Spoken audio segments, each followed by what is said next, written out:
I still remember the sound of my sister screaming my name like she'd caught me in the middle of a crime. Celia, where's my ring?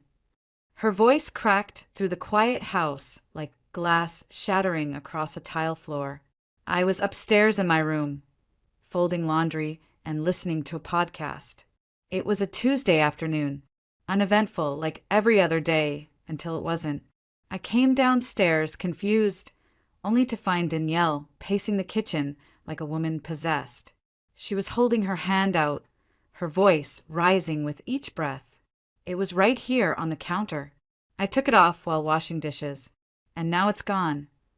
She turned to me slowly, her face flushed with accusation. You're the only one in the house. It has to be you. I blinked at her, stunned. At first, I thought she was joking. But then I saw the look in her eyes, hard, unforgiving, as if she'd already made up her mind. Danielle, what are you talking about? I haven't even been in the kitchen, I said quietly. But she wouldn't hear it. She went on about how I'd always been jealous of her, how I had no direction in life, how I probably planned to sell the ring so I could finally afford to move out. I stood there speechless, my heart pounding in disbelief. Was she serious? Our parents, David and Lorraine, walked in 20 minutes later to full-blown chaos. Danielle spun the story faster than I could breathe, and to my horror, they believed every word. My mother's eyes filled with tears as she looked at me like I was someone she didn't recognize. My father said nothing, just folded his arms across his chest and gave me that look. That look of disappointment I hadn't seen since I failed my first math test in middle school. Only this time it wasn't about grades, it was about character. They searched my room, every drawer, every pocket, even under the mattress. They didn't find the ring. But they found something else, a small envelope of cash I had saved up from working part-time shifts at the grocery store. Maybe $300 total. I'd been quietly putting it away, hoping to take a few courses at the community college again, maybe figure out my next step. But Danielle saw it differently. She pointed at it like it was evidence in court. See? She sold it. That's the money. I tried to explain. I told them I'd been saving that money for months. I even showed them the envelope dated with scribbled notes. But it didn't matter. My voice may as well have been wallpaper. They didn't hear me. Or worse, they chose not to. Over the next few days, they pressed me harder, demanded I confess, said they'd call the police if I didn't come clean. My mother cried. My father stayed silent. Danielle hovered in the background, arms crossed like she was waiting for an award. I begged them to listen. I begged them to believe me. But the more I pleaded, the more guilty I looked in their eyes. On the fourth night, after dinner that I barely touched, my father walked into my room and said quietly, "You need to go." No shouting, no discussion, just a sentence that ended everything. "We can't trust you anymore, Celia. You've brought shame to this family." They gave me 2 days to pack, 2 days to erase myself from the only home I'd ever known. And as I zipped up the old duffel bag with shaking hands, I looked out the window and saw Danielle watching me from hers. She didn't smile. She didn't wave. Just stood there with a blank face, as if she were trying to decide whether I deserved what's happening, or if she'd gone too far. But she turned away, and so did I. Growing up, Danielle and I were inseparable, or at least, that's how I remember it. We shared a room for years, whispering secrets long after bedtime, pretending the lines between the beds were castles and moats. She was my older sister by 3 years, always the leader of our adventures. If she said we were pirates, I tied a bandana around my head. If she declared it was a jungle expedition, I followed barefoot into the backyard with a flashlight and a juice box. She made the rules. I just followed happily. Our parents always said we balanced each other out. Danielle with her ambition, me with my gentleness. But the older we got, the more that balance tipped. I started noticing things I didn't understand back then. The way Mom would light up when Danielle brought home straight A's. How Dad cleared his schedule to attend every debate competition, while I was lucky if they remembered my art show at school. At first, it didn't hurt. I was proud of her. I wanted her to succeed. I believed that if she shone bright enough, maybe some of that light would fall on me too. But light casts shadows, and I stayed in them. In high school, the gap widened. Danielle was valedictorian, captain of the debate team, and already talking about law school by junior year. I was just there, not failing but not excelling. I liked literature, but I didn't know what I wanted to do with my life. I worked part-time at a bookstore, took general classes, helped mom around the house. I wasn't lost, just still finding my way. But in a house where direction was worshipped, being uncertain felt like a sin. When Danielle left for college on a full scholarship to an Ivy League school, the house got quieter, but the pressure got louder. Everyone assumed I'd follow in her footsteps, but I didn't. I enrolled at the local community college, dropped out after a year, and started picking up shifts at the grocery store. I told myself I was just taking time to figure it out. But every time Danielle came home with stories about her internships or city life, I felt smaller. Not because she made me feel that way, but because everyone else seemed to. She'd walk in with expensive coats and confident smiles, and suddenly I became invisible in my own home. Our parents hung onto every word she said, laughed a little louder when she was around, asked her opinion on everything from politics to paint colors. I cleared the dishes. Still, I never hated her. I told myself this was just how life worked. Some people soared early. Others took longer to build their wings. Danielle and I weren't close anymore, but I didn't think we were enemies. I didn't think she saw me as a threat or a burden. I thought we were just different people, walking different roads, still bound by shared blood and childhood memories. But I was wrong, and that mistake would cost me everything. The house was quiet the morning I packed my things. Too quiet. No footsteps, no clinking dishes, no idle chatter from the TV. Just the hum of the old refrigerator and the sound of my heartbeat pounding in my ears. I folded clothes I had worn for years, tucked away notebooks filled with half-started poems and to-do lists I never finished. Everything I owned fit into a faded duffel bag and an overstuffed backpack. It wasn't much, but it was mine. No one helped. No one even came to the door. I kept waiting, hoping for someone to stop me, to say it was a mistake, that they believed me.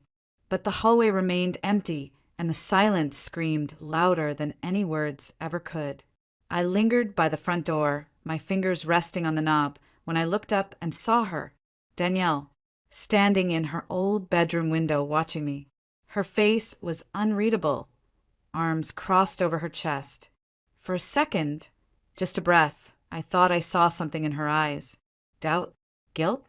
But then she looked away, turned her back, and that small flicker of hope inside me went out. That was the moment it truly hit me. I wasn't just leaving a house. I was leaving a life, a childhood, a family. I was being erased like chalk from a board, without ceremony, without care. Harper picked me up 20 minutes later in her beat-up Corolla. She didn't ask questions, just threw my bags into the back seat and handed me a coffee. "I got cream and sugar," she said quietly. "Didn't know how bitter you wanted today to taste." I laughed, but it cracked halfway through.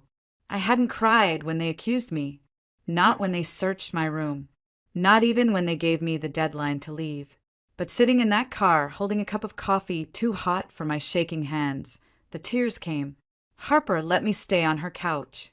Her apartment was small, just one bedroom and a kitchenette, but it was warm, and it didn't carry the weight of betrayal.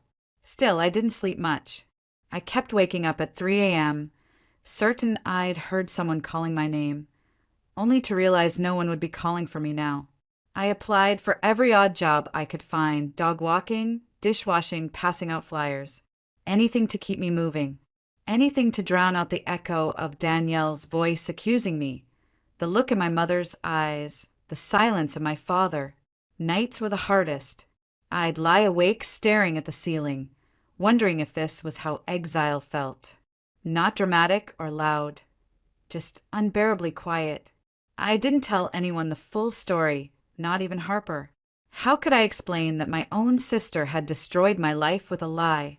That my parents had tossed me out like I was disposable? I was ashamed, not of what they thought I did, but of how quickly I broke the moment they stopped believing in me. There was one thing I held on to, though, a thin thread of resolve woven through the wreckage. I told myself over and over, like a prayer, I would survive this. I would make something out of this mess, not to prove them wrong, but to prove to myself that their rejection wasn't the end of me. They shut the door on me, but I still had keys to my own future, and I was going to use them. The days blurred together after that. I measured time in job applications and vending machine snacks. In the hours between Harper's shifts and the nights, I could afford a motel bed instead of her couch. It wasn't stability. It wasn't home. But it was motion, and sometimes that was enough. I took anything I could get, clearing tables at diners, folding clothes at a thrift store, helping a neighbor's cousin organize a garage. One week, I walked dogs in the rain for 7 hours straight and came home soaked and shivering with just enough money for gas and a single hot meal. But I didn't complain, because each dollar I earned was mine. No strings, no judgment, no one holding it over my head like proof that I didn't belong. Eventually, I landed a job at a distribution warehouse on the edge of town. The hours were long, the work unforgiving. My arms ached from lifting crates, and my legs throbbed every night. But the paycheck was steady, the routine grounding. For the first time since I was kicked out, I had something to hold on to. I moved into a shared house with 3 other women, co-workers, mostly strangers. We rotated fridge space and bathroom schedules, traded stories about broken machines and broken men. It wasn't glamorous, but it was safe, and it was mine. I bought a small desk from a secondhand store and placed it by the window in my tiny room. On weekends, I signed up for online classes, business management, basic accounting, a few lectures on supply chain theory. I didn't know exactly where it would lead, but I knew I couldn't stay where I was. Not physically, not mentally. Some nights, I'd still find myself staring at the ceiling, replaying it all. Danielle's voice echoing like a curse. The way my mother wouldn't meet my eyes. My father's silence. Those memories didn't fade. They sharpened, but over time they stopped cutting. They became something else, fuel. I didn't reach out to them. I didn't answer the messages that trickled in from unknown numbers. We need to talk. You can come home. Let's fix this. I read every word and said nothing, because for once in my life, I wanted to see who I could become without their voices shaping mine. I made new friends at the warehouse, people who didn't care about my past, who valued my work, who laughed with me during break room lunches and offered rides on stormy mornings. I started wearing clothes that felt like me, not the versions of myself I thought my family wanted. I dyed the tips of my hair copper. I pierced my ear again. Small rebellions, quiet declarations, and slowly I began to realize I wasn't just surviving. I was growing, not in spite of what they did, but because of it. I was no longer Danielle's shadow. I was no longer the uncertain one. I was Celia Monroe, standing on my own feet, learning how to build a life from the pieces they left behind. 3 years. That's how long I lived with the weight of a crime I didn't commit. 3 years of silence stretching between me and the people who once called me family. Birthdays came and went. Holidays, too. I'd see families shopping together at the mall or laughing in restaurants, and something inside me would twist, not out of jealousy, but out of grief for something I used to have and could never get back. The voicemails started in the first few weeks after I left. My mother's voice, tight and tearful. Celia, please call us. We just want to talk. My father texted occasionally, short, emotionless notes like, hope you're okay, or we should meet. I never replied, not because I didn't hear them, but because I did, and it hurt too much. Danielle didn't call, not at first, not for almost a year. Then she showed up one day, at the warehouse. I was on break, sipping burnt coffee, and listening to one of the newer hires rant about her ex when I saw her. Standing by the time clock, clutching her purse like it was the only thing holding her together. Her hair was tied back. Her makeup was perfect. Her face, not so much. She looked like she hadn't slept in days. She didn't see me right away, but when she did, her eyes locked onto mine. Wide. Searching. "Celia," she said, almost a whisper. I didn't move. I couldn't. My heart thundered in my chest, but my feet stayed rooted to the linoleum floor. "I just want to talk," she said. "Please." But I turned away, walked back toward the loading dock. I heard her voice calling behind me, but I didn't look back. I couldn't let her rewrite the story just because she was ready to face it now. I had spent too long trying to survive the silence she left me in. After that, I blocked her number. Again, changed my route to work. Told my supervisor I'd prefer not to have any visitors unless they were on a list. I didn't explain. She didn't ask. The truth was, I wasn't angry the way I used to be. I was tired. Tired of carrying the guilt they placed on me. Tired of wondering why no one had stood up for me. Tired of being a ghost in my own history. I had made peace with the fact that I might never be vindicated. That the truth might stay buried beneath a story Danielle told because she was scared or careless or just cruel. I didn't know which hurt more. Sometimes in the quiet moments before sleep, I'd picture what it would have looked like if they had believed me. If my father had said, "We'll figure this out together." If my mother had looked me in the eyes and said, "I trust you." If Danielle had admitted her mistake before it became a wound too deep to close. But that was the kind of scene that only lived in movies. Not in real life. Not in mine. Instead, I built new rituals. Friday night ramen with my housemates. Morning runs before the sun came up. Online classes where I could raise my hand without anyone asking who my sister was. I found joy in the small things. Peace in the ordinary. But even with all of that, there was still a part of me that wondered, would the truth ever come out? Or was I doomed to carry their shame forever, like a label I never asked for? Then, one rainy Wednesday morning, an email landed in my inbox. Subject line, "We need to talk." Zenda, date. I stared at the subject line for a long time. "We need to talk." My first instinct was to delete it. I had seen too many messages like that. Words that promised closure, but only reopened wounds. But something about this one felt different. Maybe it was the timing. Maybe it was the silence that had preceded it. Or maybe, after 3 years of trying to forget, I was finally ready to know. I clicked it open. The message was short. Just 2 lines. "Celia, we found the ring. It was never stolen. Please call me." My breath caught in my throat. I read it again. And again. The ring. The ring that had torn my family apart, cost me my home, shattered everything I believed about loyalty and love, wasn't stolen. I picked up my phone with trembling hands and dialed the number. My father answered on the second ring. "Celia," he said, his voice rough, older somehow. "Thank you for calling." There was a pause, a silence that stretched like a canyon. I didn't speak. I waited. He took a deep breath. Danielle knocked it into the garbage disposal. Apparently, when she was doing dishes that day, it must have slipped off her finger. She never realized. The disposal started making weird noises last week, and we called a plumber. He took it apart, and there it was. I didn't say anything. I couldn't. I felt frozen. Not in relief. Not even in rage. Just hello. "She's devastated," he continued. "Says she's been thinking about that day every night since. She wanted to call you herself, but I thought I should be the one to say it first. Celia, we're so sorry. We were wrong. All of us." I pressed the phone tighter to my ear, as if that could stop the storm rising inside me. 1,000 thoughts fought for space. How did you not check? How did none of you stop to think I might be telling the truth? You chose her. You always did. "I understand if you don't want to see us," he added, "but we'd really like to talk. In person, if you're willing." I ended the call without replying. Not out of cruelty, but because I didn't have the words. I sat on the edge of my bed for a long time afterward, staring out the window.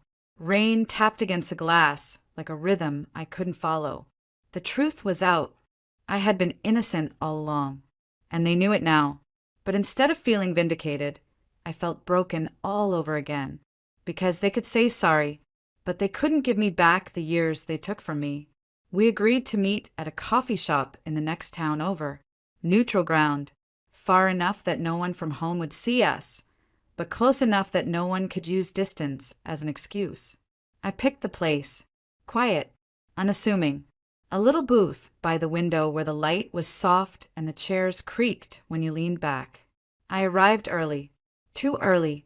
My hands wouldn't stop trembling, so I wrapped them around a cup of peppermint tea I didn't really want and waited. They arrived 5 minutes late. My father first, shoulders slumped, eyes heavy. Then my mother, her lips pressed tight, like she'd rehearsed everything she planned to say but had forgotten it all the moment she saw me. And finally, Danielle. She looked smaller. I don't mean physically. She just didn't carry herself the same way anymore. The confidence that used to pour off her in waves was gone. She wouldn't meet my eyes. No one spoke at first. Just the sound of the bell above the door, the hiss of the espresso machine, and the cautious thud of my heart. Then, all at once, the words came. Not from me, from them. "I'm sorry," my mother whispered. So sorry." Tears welled up in her eyes before she even finished the sentence. "I kept your room exactly the way you left it. I couldn't bear to touch anything. I thought maybe one day," my father cleared his throat. "I failed you," he said. "I let my judgment be clouded. I thought I was being fair, but I wasn't. I didn't listen, and I didn't protect you." Danielle's voice broke the moment she opened her mouth. "I ruined everything," she said. "I don't expect you to forgive me. I need you to know I've hated myself every single day for what I did." Her hands shook as she spoke. She talked about the guilt, the sleepless nights, the way she replayed that day over and over again in her head, wondering how she could have been so certain, so cruel. "You were always the gentle one," she said. "Even when we were kids, you followed me everywhere, trusted me with everything. And I betrayed that." Their words didn't fall on deaf ears. I heard every syllable, felt every tremble in their voices, but something inside me had changed. I couldn't meet their pain with open arms. Not yet. I took a deep breath. "I hear you," I said, "and I appreciate you saying all of this, but I can't just go back. I can't pretend those years didn't happen, that I wasn't alone, that I didn't have to rebuild everything because none of you stood up for me." My mother reached out, her hand hovering over the table. "Kanyukyo." I pulled back gently. "I'm not ready." The look on her face, it almost undid me, but I stayed firm, because this wasn't about punishment. It was about protection. I needed space. I needed time.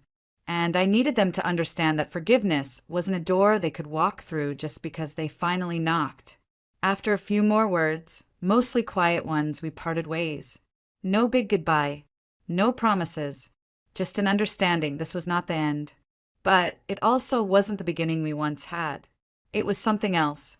And for now, that was enough. In the days that followed, I found myself circling back to that conversation in the coffee shop. Not the words, they blurred quickly, but the emotions.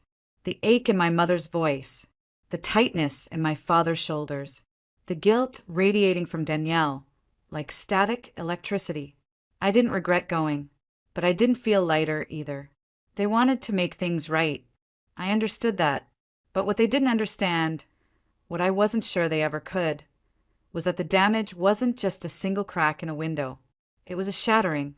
And I'd spent 3 years picking up shards they never even saw. So I called them. I told them I wasn't ready for full reconciliation, that I needed more time, more distance, that I was willing to keep in touch, but on my terms. Phone calls only. No unexpected visits. No talk of moving back home. No pretending we could erase the years in between. They were disappointed. I could hear it in the silence that followed. But to their credit, they didn't push. My mom asked if she could call me once a week, just to check in. I agreed. That felt manageable.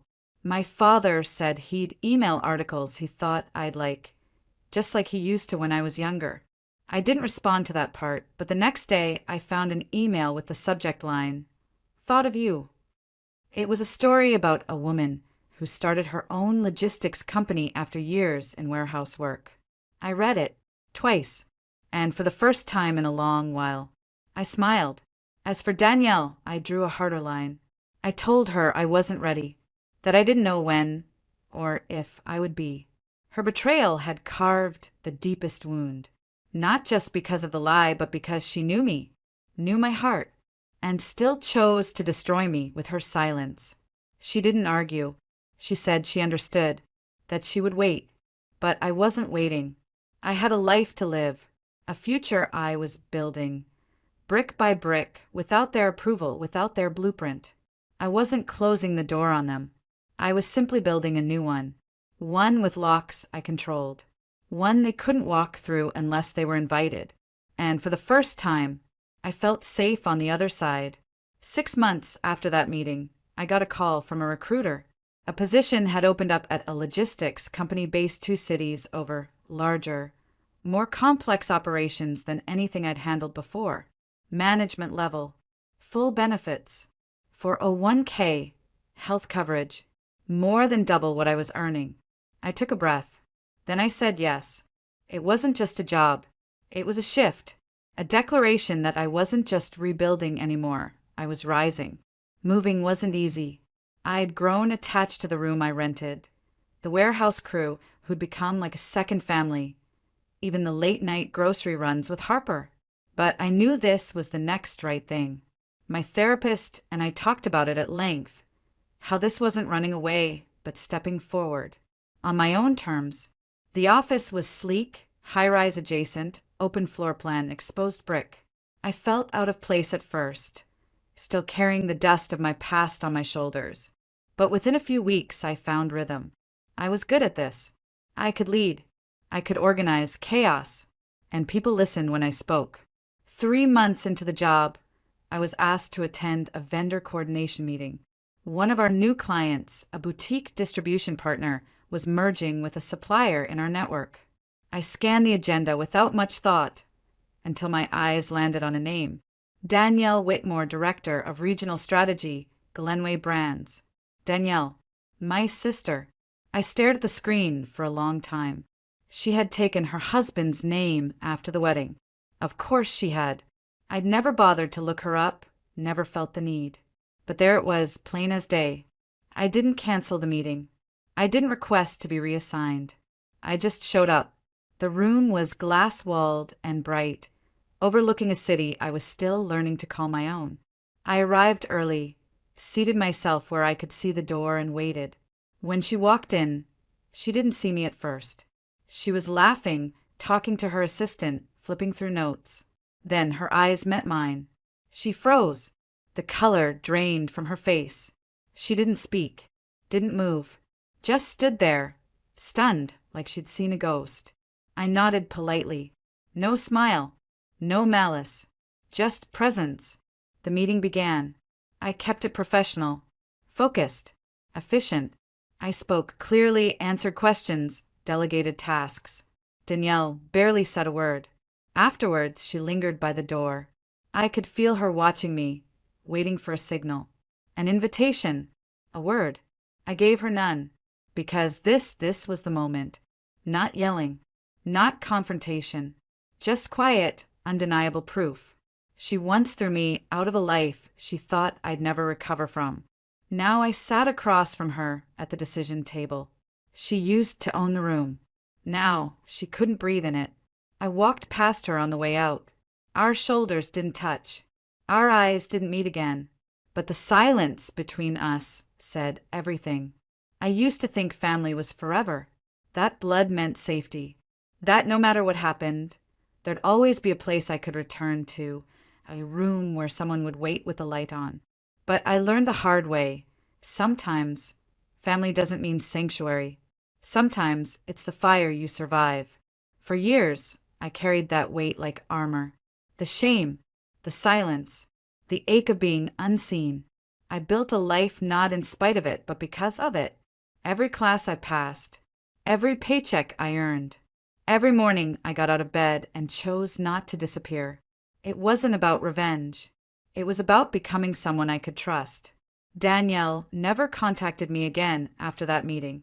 Neither did my parents, not directly.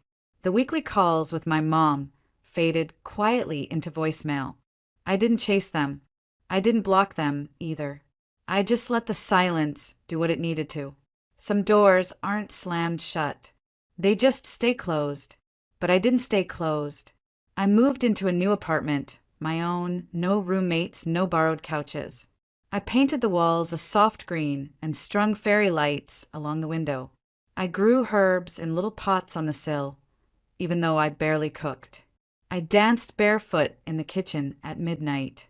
I laughed, really laughed, with new friends who never once asked me to explain where I came from. Sometimes I still think about that house. The one I left with nothing but a duffel bag and a heart full of splinters. I wonder if they ever sit in the kitchen and feel the shape of my absence. If Danielle looks at her hand and remembers what she lost the day she pointed a finger at me. Maybe they do. Maybe they don't. But that's not my burden anymore. I no longer wait for apologies that come too late. I no longer shrink myself to keep the peace. I no longer measure my worth by the reflection in someone else's eyes. I don't need them to come back and tell me I mattered. I know I do, because I rebuilt myself in the quiet, and now I speak with volume. They once kicked me out of their world. I built my own, and I'm not letting them in unless they learn how to knock.